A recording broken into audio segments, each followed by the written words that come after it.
11મા અધ્યાયમાં તત્વથી ભગવાનનું દર્શન તથા ભગવાનની પ્રાપ્તિ તે ભગવાનની એકાંતિકી ભક્તિથી જ થાય છે એવું બતાવ્યું છે. હવે આત્મપ્રાપ્તિના સાધનભૂત આત્મોપાસનાથી ભક્તિરૂપ ભગવાનની જે ઉપાસના છે તે સહેલી છે અને શીઘ્ર ફળને આપનારી છે, કારણ કે ઉપાસ્યની શ્રેષ્ઠતા હોવાથી તેમ છે.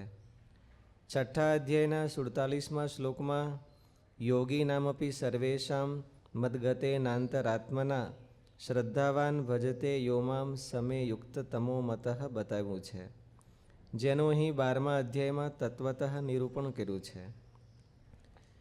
12મા અધ્યાયના ભક્તિ યોગ અને નારદ ભક્તિ સૂત્રમાં કહેલી ભક્તિમાં તફાવત શું છે? અહીં કર્મયોગ પ્રધાન ભક્તિ બતાવી છે.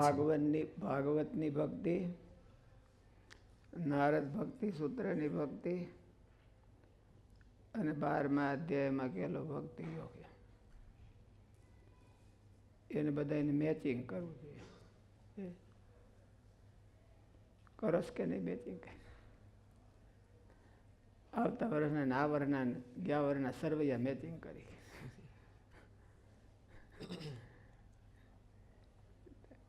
એમાં બેમાં શું ડિફરન્સ છે? શું ડિફરન્સ કયો છે? ભાગવતમાં 10મ સ્કંદમાં કહેલી ભક્તિ અને નારદ ભક્તિ સૂત્ર વાંચ્યું કે નહીં? નહીં. આપ ગીતાનો 12મો અધ્યાય એ તો એમાં બેમાં શું ડિફરન્સ છે અને હું હરખું છે કમ્પેર કરવું છે. આ ભક્તિ યોગ છે ને, અને ભાગવતમાં ભક્તિ યોગ છે. ભક્તિ યોગની કથા કરો છો કે નહીં તમે?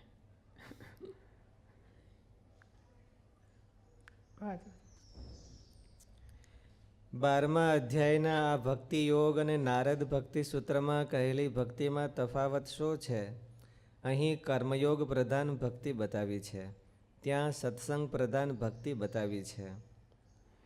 નારદ ભક્તિ સૂત્રમાં સત્સંગનું પ્રાધાન્ય બતાવ્યું છે. અહીં 12મા અધ્યાયમાં કર્મયોગ અંતર્ગત ફળ ત્યાગનું.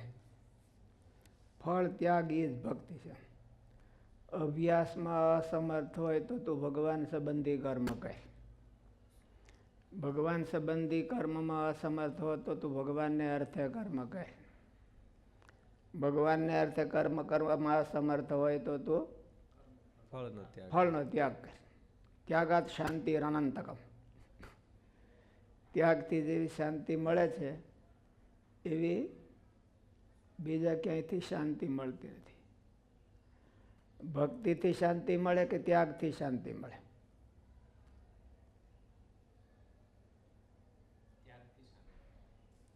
તો બધા ત્યાગી શાંત હોવા જોઈએ. ભક્તિથી શાંતિ મળે કે ત્યાગથી શાંતિ મળે? ત્યાગથી જ મળે. ભગવાને કીધું ત્યાગથી જ મળે. ભક્તિથી કઈ ન થાય. ઘણી વાર ભક્તિ કરતા હોય તો સુખ કે શાંતિ, સુખ કે શાંતિ કે એક જ આત્મા બને, એમાં કઈ વાંધો નહીં. સુખ માનો, શાંતિ માનો. શાંતિ મતિ ગચ્છતિ પ્રાતઃસ્યામંત કાલેપી બ્રહ્મ નિર્વાણ મૃચ્છતિ. બ્રહ્મ નિર્માણ મુચ્છતિ. અને ઓલું નકામ એમાં સશાંતિ મતિ ગચ્છતિ આપૂર્યમાણ મચલ પ્રતિષ્ઠા સમુદ્રમાં પ્રવિશન્તિ યદ્વત સશાંતિ મતિ ગચ્છતિ. આમાં ગીતામાં બીજા અધ્યાયમાં એમ જ કીધું કે શાંતિ તો પામે. કેમ? કેવી રીતે કયો? શાંતિ કેમ પામે? શ્લોકનું ટ્રાન્સલેશન જ કરી દો. વિવેચન શું કરે?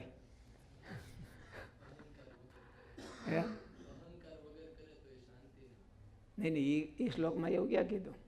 આપૂર્યમાણ મતલ પ્રતિષ્ઠા સમુદ્રમાં પ્રવિશન્તિ યદ્વત પ્રવિશન્તિ યદ્વત તદ્વત કામા નકામ કામે.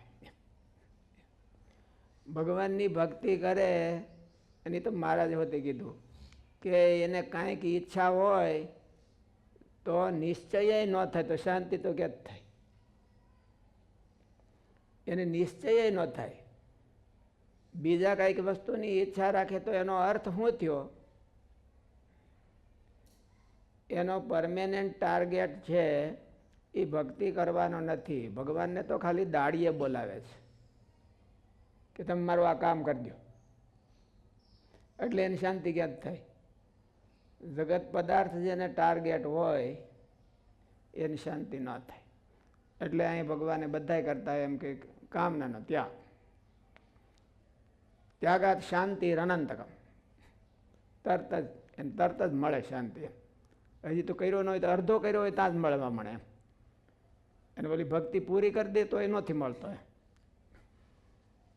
એટલે ભક્તિથી શાંતિ તો થાય જ છે, પણ ઈચ્છા ન હોય તો, આ લોકની ઈચ્છા ન હોય તો, આ લોકની કામના ન હોય તો શાંતિ થાય, નહીં તો ન થાય.